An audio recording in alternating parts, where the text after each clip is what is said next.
सभी खबरों के लिए हमारे साथ जुड़ें, चैनल को सब्सक्राइब करना ना भूलें और बेल आइकन भी दबाएं। हेलो दोस्तों, स्वागत है आप सभी का बिहार दर्शन न्यूज़ में। और इस वक्त की खबर है शेरघाटी से। AIMIM प्रमुख असदुद्दीन ओवैसी ने शेरघाटी में की जनसभा।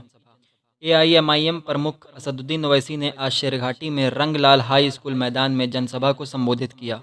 इस मौके पर उन्होंने लोगों से अपील करते हुए कहा कि आप सब AIMIM प्रत्याशी मसरूर आलम को वोट करें और इनके कंधे को मजबूत करें।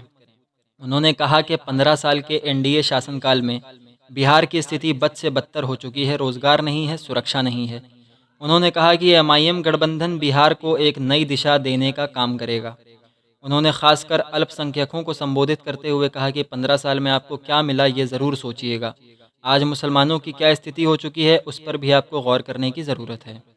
आखिर आप कब तक दूसरी पार्टी का झंडा ढोते रहेंगे। उन्होंने आगे कहा कि आपने राजद का कार्यकाल भी देखा, UPA का कार्यकाल भी देखा, आपकी स्थिति में क्या बदलाव आया, ये आपको सोचने की ज़रूरत है। उन्होंने कहा कि आज अपने ही लोग MIM को BJP का एजेंट बताते हैं, भला हम एजेंट क्यों रहेंगे। हमारी अपनी पार्टी है, हमारी विचारधारा अलग है, हमारी सोच अलग है। हमने कभी BJP का एजेंट बनना कबूल नहीं किया, बल्कि हिंदुस्तान के कमज़ोर, शोषित, पीड़ित और वंचित लोगों के लिए काम किया और काम करते रहेंगे। इस मौके पर सामाजिक कार्यकर्ता नासिर हुसैन, ज़फ़र आलम, मोहम्मद ताज, सैयद शाहिद आलम व हज़ारों की तादाद में AIMIM समर्थक शेरघाटी के रंगलाल हाई स्कूल में असदुद्दीन ओवैसी के जनसभा सुनने के लिए पहुंचे हुए थे। बीजेपी नाकाम साबित हो रही है। कोरोना के ताल्लुक से नरेंद्र मोदी ने कहा था कि 21 दिन में मैं कंट्रोल कर लूंगा। मोदी जी अब 6 महीने के ऊपर हो गए, आपके पास क्या था जो आपने कह दिया था 21 दिन। भारत के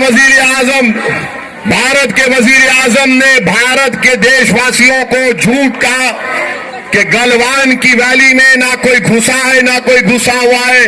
आज भी गलवान में चीन की फौज घुसी हुई है। भारत के प्रधानमंत्री ने ये कहा था कि मैं बिहार के उन जवानों के सामने अपना सर झुकाता हूं जिन्होंने चीन से मुकाबला करते हुए अपनी जानों को कुर्बान किया। मैं भारत के प्रधानमंत्री से जानना चाहता हूं, प्रधानमंत्री, ये बिहार के जो 20 जवानों ने अपनी जानों को कुर्बान करके भारत की सरजमीन की हिफाजत हजारों फीट ऊंचे चोटियों पर कर रही है, वही जवानों, वीर जवानों की माएं आपसे पूछ रही है कि जिस जगह पर मेरा बेटा शहीद हुआ, क्या वहां पर आज चीन नहीं बैठा हुआ है? वहां पर चीन बैठा हुआ है अपने आउटपोस्ट लगाकर। PPP 15 पर चीन बैठा हुआ है। और भारत के वजीर आजम से हम कहना चाहते हैं, नरेंद्र मोदी जी, आप कहते हैं कि मेरा 56 इंच का सीना है, तो जरा 56 इंच का सीना दिखाओ ना चीन को और मार के उखाड़ कर फेंको चीन को। तो BJP RSS जो हम पर गुस्सा दिखाती है, हमको डराती है, अरे चीन से मुकाबला करना खाली सेलफोन या ऐप बैन नहीं करना है। चीन से मुकाबला करना है तो उन पहाड़ियों से चीन को निकाल कर फेंक कर दिखाओ। ये हर भारत के नौजवान का मुतालबा है। अब हमारे वजीर आजम के पास कुछ नहीं है सिवाय इसी के कि कोरोना हुआ तो तबलीगी जमात को जिम्मेदार खड़ा कर दिया। कोर्ट ने, कई हाई कोर्ट्स ने कह दिया कि तबलीगी जमात के लोग जिम्मेदार नहीं हैं। इसके बावजूद भी इनके पास इसका कोई जवाब नहीं। उत्तर